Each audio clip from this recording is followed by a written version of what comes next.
100% Chance of Wine, sponsored by The Lodge at Columbia Point. Today on 100% Chance of Wine, we made our way out to Benton City, Quintessence Vineyard, and I'm joined by Kendall Mix. You have, I wouldn't say it's a new project that you're working on, but Lawrelin, it's kind of been your side project, making some wine. We'll talk about that here in just a minute, but you have been around the wine industry for quite some time here in Washington.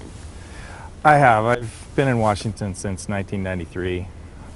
Born and raised in Edmonton, Alberta. Went down to California and studied down there for a few years, and then to try to be closer to family, ended up moving up to Washington.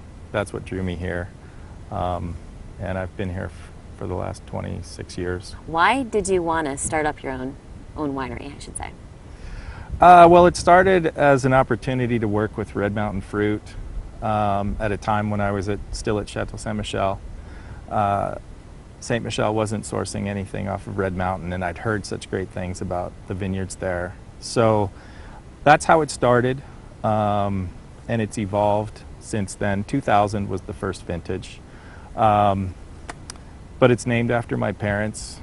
Lawrelin comes from Lawrence and Eleanor, okay. So it became very personal right away, and they're flattered that it's named after them, but that just seemed like the perfect way to give them a nod for allowing me the opportunity to go down to California and get into this.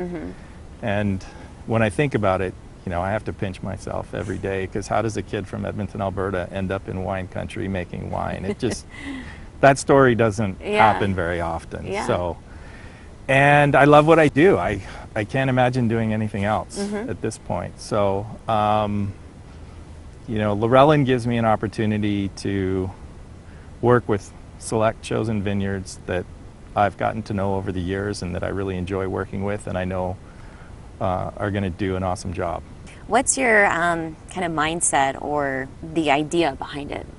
It was just a chance to explore some vineyards that I wasn't working with during my day job, and expand my knowledge about Washington, and then it's kind of grown from there. Okay, and more on the Red Mountain Fruit as well. People were saying that it wasn't ageable in the bottle. Is that kind of what you were hoping for, to kind of say, hey, listen, this is some great fruit that I'm working with?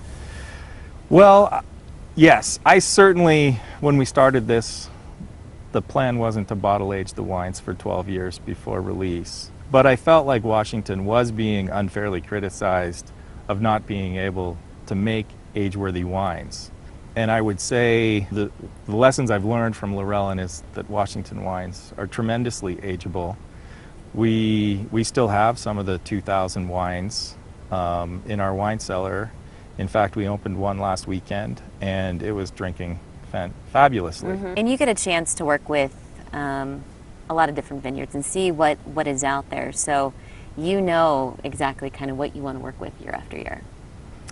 I definitely have my preferences, yes. So as the Lawrelin program has expanded, I've reached out to a handful of select vineyards that I want to work with. Boucher Vineyard, Lawrence Vineyard up on Royal Slope, and most recently Elephant Mountain in Yakima Valley.